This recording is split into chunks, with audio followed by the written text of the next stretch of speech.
कि तुम्हारे पाँव के नीचे कोई जमीन नहीं, अफसोस ये कि तुमको यकीन नहीं। हमारी जमीन ही नहीं है, लोगों के पाँव के तले की जमीन खिसकती है, हमारे तो पाँव के तले जमीन ही नहीं है, तो हमें किसके ही क्या, हम तो लटके हुए हैं किसी और जगह पर। लेकिन अफसोस की बात यह है कि इस बात पर हम बात नहीं कर रहे हैं कि जमीन क्यों नहीं है। ये जो 60% लोग इस देश में भूमिहीन है, वो कौन लोग हैं? लैंड होल्डिंग जो सारी गई है, वो जिन लोगों को हम रात दिन गाली दे रहे हैं, अगड़ों को, उनसे निकल करके कथित पिछड़ों के पास गई है। और मैं कहना चाहता हूं कि ये पिछड़े कम हैं, अत्याचार के सर्वाधिक अगड़े हैं और लठेत हैं, लठ लेकर के और सारी चीजें करते रहते हैं और सर्वाधिक एट्रोसिटी करते हैं। मैं जिस जिले में रहता हूं, उस जिले के 3 साल के एट्रोसिटी के आंकड़ों को हमने जब विश्लेषण किया तो ये पाया हमने कि 90% एट्रोसिटी कमिटेड बाय ओबीसी, और ओबीसी की उन जातियों द्वारा जो लैंड होल्डिंग करती है, जो लठेत जातियां हैं।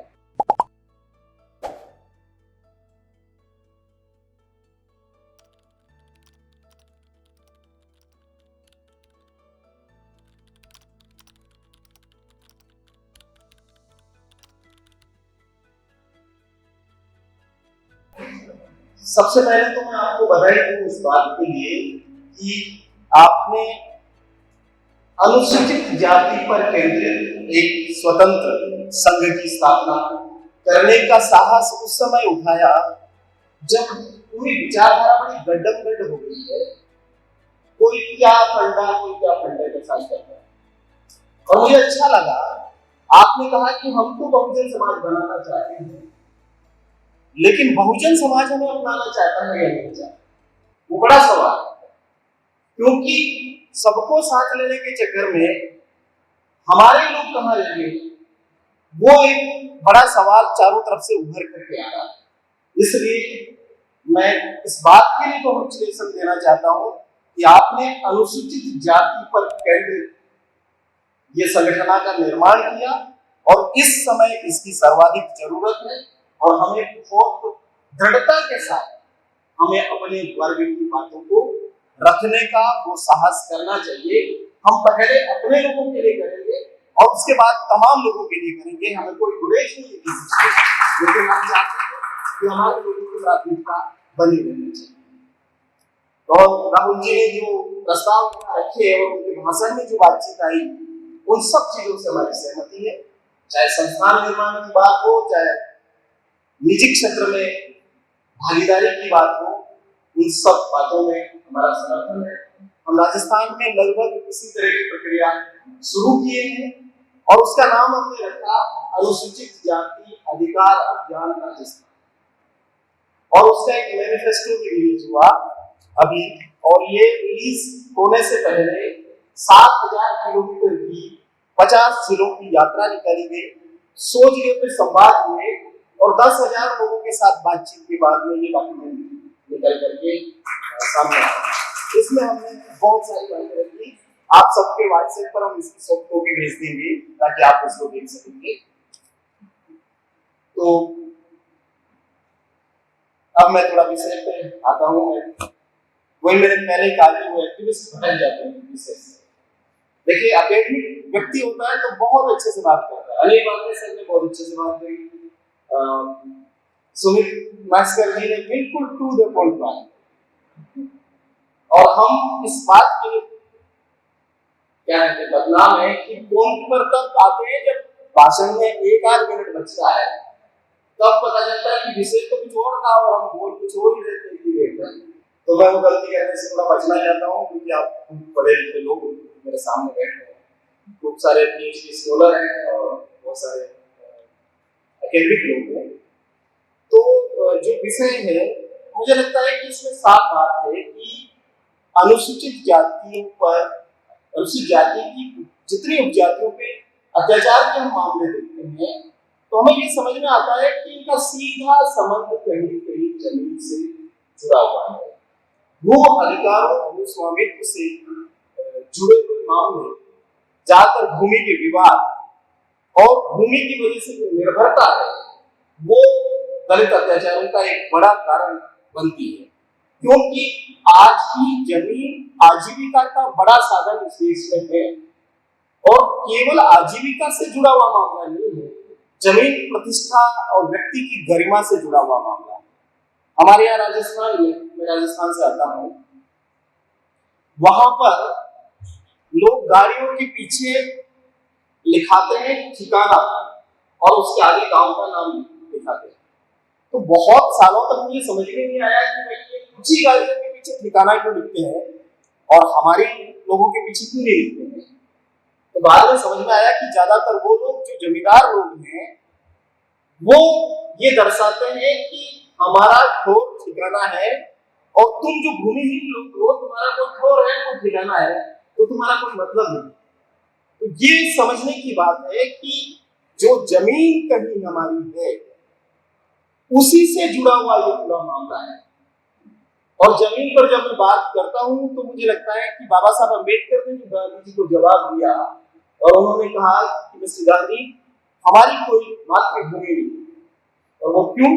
क्योंकि जब कोई भूमि ही नहीं है इस देश में हमारे लिए, तो फिर क्या तो पुण्य भूमि होगी, क्या पितृभूमि होगी, और क्या मातृभूमि होगी, कौन सी धर्म भूमि होगी? हमारी 1 इंच जमीन नहीं है। मैं जिस राजस्थान से आता हूँ वहाँ 32 नोमैडिक कम्युनिटियां हैं, और उसमें से 28 कम्युनिटी जो है वो अनुसूचित जाति में आती है। ज्यादातर उन नोमैडिक दलित कम्युनिटियों के पास रहने के लिए घर नहीं है, क्योंकि वो नोमैड थे, इधर से उधर जाते थे, तो घर उन्होंने बसाया नहीं, तो आज भी वो तंबुओं में रहते हैं।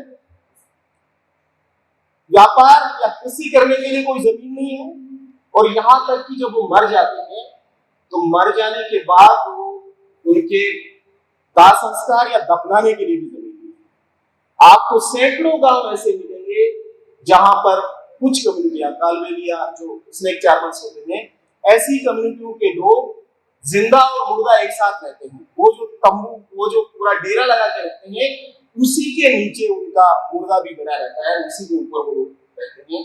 अगर वो सार्वजनिक जमीनों पे अपने मुर्दों को गाड़ दें तो लोग जेसीबी ला करके और लाशों को निकालते हैं, और जब भी उनके यहाँ कोई भी मर जाता है तो चुपचाप दाह संस्कार करते हैं, ताकि लोगों को मालूम नहीं पड़े कि उनके गांव की जमीन में कोई दलित गाड़ा गया है। तो ऐसी परिस्थिति जहां पर लोगों की हो, वो कैसे किसी माता की जय बोले, और कैसे वंदे मातरम कहे, और कैसे नमस्ते सदा वत्सले क्या गाए, क्यों गाए? और जब इस जमीन में कोई जगह नहीं है, तो बाबा साहब अम्बेडकर जो उस समय कह रहे थे, तब से लगा करके आज तक जमीन का संघर्ष जो है वो बहुत महत्वपूर्ण संघर्ष है। दुष्यंत कुमार ने एक पंक्ति कही, बहुत चीजें कही, लेकिन मुझे उनकी ये चीज अच्छी लगती है। उन्होंने शायद अभी को टारगेट करके कहा होगा कि तुम्हारे पांव के नीचे कोई जमीन नहीं, अफसोस ये कि तुमको यकीन नहीं। हमारी जमीन ही नहीं है, लोगों के पांव के तले की जमीन खिसकती है, हमारे तो पांव के तले जमीन ही नहीं है, तो हमें किसके ही क्या, हम तो लटके हुए हैं किसी और जगह पर। लेकिन अफसोस की बात यह है कि इस बात पर हम बात नहीं कर रहे हैं कि जमीन क्यों नहीं है। ये जो 60% लोग इस देश में भूमिहीन है, वो कौन लोग हैं? और आप अगर उसमें और डिटेल में जाएंगे तो आपको पता चलेगा कि ये 60% भूमिहीनों का 95% जो है वो अनुसूचित जातियों से आता है। हमारे लोगों के पास कोई जमीन नहीं है। जमीनें, जैसे मैं राजस्थान के उदाहरण से आपको बताऊं तो राजस्थान में, राजस्थान बनने से पहले 22 बड़ी और 2 छोटी रियासतें थी, और जो राजपूत सामंत थे उनके पास सारी जमीन हुआ करती थी, और वो फिर जिन लोगों को जमीन देते थे उनको पट्टेदार, खड़मदार, बापीदार ऐसे कुछ नाम रखते थे, और उनको वो जमीन देते थे। वहां जो अनुसूचित जाति के लोग थे, उस समय के जो अछूत लोग थे, हमारे जो पुरखे थे, वो केवल कूड़-फोड़ वर्क करते थे उन जमीनों पर, यानी कि वो बंधुआ मजदूर थे और वो बेगारी करते थे। और इस बेगारी की प्रथा को वहां हाड़ी प्रथा कहते थे, और आधे राजस्थान में उसको सागड़ी प्रथा कहते थे, और ये पीढ़ी दर पीढ़ी चलता था। आपकी एक पीढ़ी से दूसरी पीढ़ी, तीसरी पीढ़ी, 7-7 पीढ़ियों से लोग एक ही परिवारों के यहाँ पर ये काम करते थे, उनके गोबर उठाते थे, उनके खेतों में काम करते थे, जमीन पे कुछ उनका लेना देना नहीं। तो जब जमीन आजादी मिली और जमीनों के बंटने का सवाल आया, तो हमारे लोगों को ये समझ ही नहीं थी कि वो जमीन लेते, या वो साहस ही नहीं था, वो रिस्क उठाना जो था वो नहीं हुआ उनको। तो तब किन लोगों ने उठाया? मैं राजस्थान के उदाहरण से देखता हूँ तो वहां सर्वाधिक जमीन आज जो लैंड होल्डिंग है वो जाट कम्युनिटी के पास है। और वो जाट कम्युनिटी के पास कैसे है, आपके यहाँ जैसे मराठा है वैसे हमारे यहाँ जाट है, वो कैसे आई उनके पास? तो उसका एक उदाहरण है कि उनके समुदाय में बलदेव राव मिर्धा नाम का एक व्यक्ति जोधपुर की राजा के वहां पर सेना में था, और उससे समझ में आया, पढ़ा लिखा इंसान था, उसे समझ में आया कि आजादी आएगी तो जमीनें ठाकुरों से, जमींदारों से निकल करके और आम लोगों के बीच बटेगी। तो वो दिन भर नौकरी करता और रात को अपना घोड़ा लेकर के निकलता और जगह जगह पर जाकर के जाट बस्तियों में मीटिंग करता, और मीटिंग करके लोगों को समझाता है कि जितनी जमीन पर कब्जा कर सकते हो उतनी जमीन पर कब्जा कर लेना, नजर रखो कि कितनी जमीन तक तुम कब्जा कर सकते हो, क्योंकि जमीनें इनसे मुक्त होकर के तुम्हारे पास आने वाली है। और फिर जाटों ने उनके लिए गीत रचे। आज भी राजस्थान के लोक गीतों में ये गाया जाता है, बलदेव राजकुमार भौमिया जाटा, मतलब बलदेव नाम जो है वो राजकुमार है जो तुम्हारे लिए घोड़े पर बैठ करके आता है और तुमको समझाता है कि ये जो भूमि है भौम, ये भूमि जाटों की है। ऐसा कोई विजनरी आदमी हमारे बीच होता तो हो सकता है कि हमारे पास भी जमीन है, लेकिन उस दरमियान तो वो गलती हुई, जमीनें नहीं आई। 1955 में राजस्थान टीनेंसी एक्ट बना और उसकी वजह से कुछ जमीनें आई, लेकिन तब भी लोगों में ये था कि हम जमीन करेंगे तो फिर कौन उसका कर देगा, कौन टैक्स देगा, तो हम नहीं कर सकते हैं। उससे और आगे बात बढ़ी, इमरजेंसी के दरमियान लैंड सीलिंग एक्ट आया, जब राजाओं की प्रिवी पर्स बंद किया गया और जमीन की हदबंदी की गई, और उस दरमियान बड़े मात्रा में दलितों के नाम पर जमीनें आई, लेकिन जमीनें केवल कागजों में आई, क्योंकि जमीन पर कब्जा हमारे लोगों का होता उससे पहले ही सामंत जो लोग थे वो न्यायालयों में पहुंचे और स्टे ले आए, और वो न्यायालय में भी पहुंचते तो हमारे लोगों की इतनी हिम्मत नहीं थी कि वो जाकर के जमीन के लिए झगड़ सकते थे, क्योंकि जमीन पर अधिकार का मतलब होता है आपको मरने और मारने की तैयारी हो तब जमीन मिलती है। जमीन ऐसे कोई याचना करने से और ज्ञापन देने से और प्रार्थना करने से नहीं मिलती है, तो वो क्षमता हमारे लोगों में बनी नहीं। और उसके बाद का दौर जब आया तो वो और भी भयानक रहा। पूरे लिबरलाइजेशन, प्राइवेटाइजेशन और ग्लोबलाइजेशन के बाद के समय में जितनी जमीनें थी भी तो कॉलोनाइजर्स ले गए या कोई और तरीकों से ले गए, थोड़ा पैसा देकर के ले गए, जबकि तमाम तरह के कानून बने हुए हैं। वहां 42B एक राजस्थान टीनेंसी एक्ट का बना हुआ है कि दलित की जमीन केवल दलित लेगा, आदिवासी की जमीन केवल आदिवासी लेगा, लेकिन कई तरीके निकाले गए और उन तरीकों से जमीनें हड़पने की जो शुरुआत हुई वो आज तक जारी है। हालात ये है कि कागजों में बहुत दलितों के नाम पे जमीन है, आप हकीकत में अगर उसकी सोशल ऑडिट करें या फिजिकल वेरिफिकेशन करें तो आप पाएंगे कि जमीनें जो है वो हमारे लोगों के नाम पर नहीं है।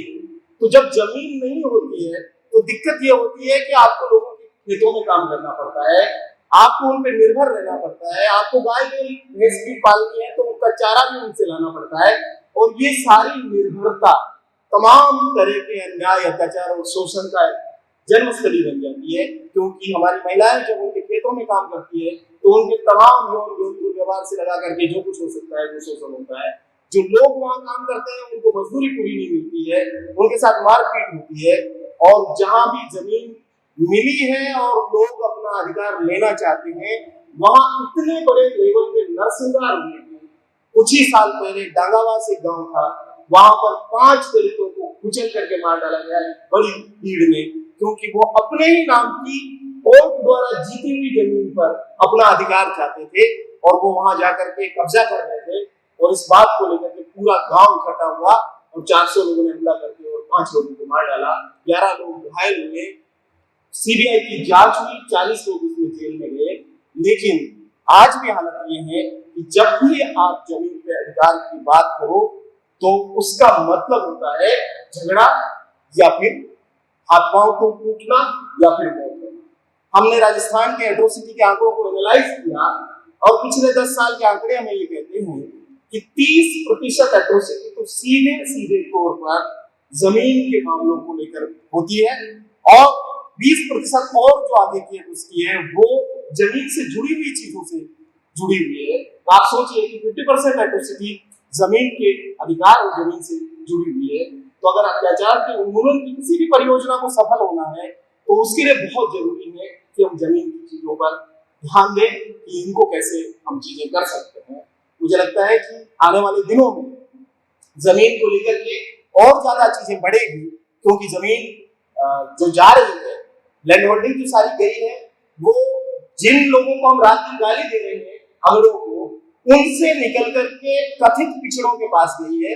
और मैं कहना चाहता हूं कि ये पिछड़े कम हैं, अत्याचार के सर्वाधिक अगड़े हैं और लठेत हैं, लठ लेकर के और सारी चीजें करते रहते हैं और सर्वाधिक एट्रोसिटी करते हैं। मैं जिस जिले में रहता हूँ उस जिले के 3 साल के एट्रोसिटी के आंकड़ों को हमने जब विश्लेषण किया तो ये पाया हमने कि 90% एट्रोसिटी कमिटेड बाय ओबीसी, और ओबीसी की उन जातियों द्वारा जो लैंड होल्डिंग करती है, जो लठेत जातियां हैं। तो हमें ये समझना पड़ेगा कि हम दिल्ली में बैठ करके या कहीं डैश पे बैठ करके दलित पिछड़ा एकता का नारा तो लगाएं, बहुजन समाज तो बनाए, लेकिन जो रोज रोज पीट रहा है, रोज रोज मार रहा है, रोज रोज आपकी जमीन छीन रहा है, आपकी बहन बेटियों के साथ अत्याचार कर रहा है, उसको ये माने कि नहीं नहीं इसके पीछे तो ब्राह्मण का दिमाग है, ये तो बेचारा है, ये नहीं चलेगा, ये तो दोगलापन है। इसके बारे में थोड़ा सा जरा सोचिए कि हम इस ढंग से ना करें और जो हकीकत है उस हकीकत को हम हकीकत की तरह देखें। तो मित्रों, कहने के लिए बहुत बातें हैं, दोबारा फिर आगे की बात करेंगे, लेकिन मैं अनुरोध जरूर करूंगा कि यहाँ से जमीन के अधिकारों की एक प्रस्ताव पारित होना चाहिए। मुझे लगता है कि हमको सरकारों पर ये दबाव बनाना चाहिए कि वो जमीन खरीद करके हमारे लोगों को निःशुल्क आवंटन करें, क्योंकि हर कहीं आवंटित करेंगे उसका काम नहीं चलेगा। क्योंकि राजस्थान में बहुत जमीन आवंटित कर दी उन्होंने, नदी नाले जोहड़ तालाब कर दी, और फिर दिक्कत ये हुई कि वो एक हाईकोर्ट का डिसीजन आ गया, और डिसीजन ये आ गया कि 1947 में जैसे जमीनें थी उस हाल में वापस जमीनों को खाली किया जाए। और आज अगर उसको खाली करो तो लगभग आधे आधे शहर उजड़ जाते हैं और हमारे लगभग दलितों की तमाम बस्तियां उजड़ जाती है। तो जगपाल सिंह वर्सेस पंजाब का जो मामला है, वो जो चरागाह भूमियों वाला मामला है, अब तमाम हमारे जो लोग हैं वो मकान बना करके या छोटी मोटी जो कब्जा करके रह रहे हैं वो चरागाह भूमियों पर रह रहे हैं। तो कई सारी चीजें जो है उसमें मुझे लगता है कि बड़े पैमाने पर एक टास्क फोर्स अनुसूचित जाति स्वतंत्र संघ को बनाना चाहिए, और जमीन पर खास तौर पर हमें ये चीज करनी चाहिए, क्योंकि बाबा साहब अम्बेडकर ने भी ये माना कि उन्होंने मध्यम वर्ग के लिए, पढ़े लिखे वर्ग के लिए बहुत कुछ किया, लेकिन जो खेतिहर मजदूर थे, काश्तकार थे, उन पर वो उतना ध्यान नहीं दे पाए, और कितना दे सकते थे, जितना दे सकते थे उनका जीवन था उतना ही दिया। लेकिन बाबा साहब के अनुयायियों को उस काम को पूरा करने का एक फैसला करना चाहिए, ऐसा मेरा निवेदन है। आप सब लोगों ने सुना, इसके लिए बहुत बहुत धन्यवाद। जय भारत।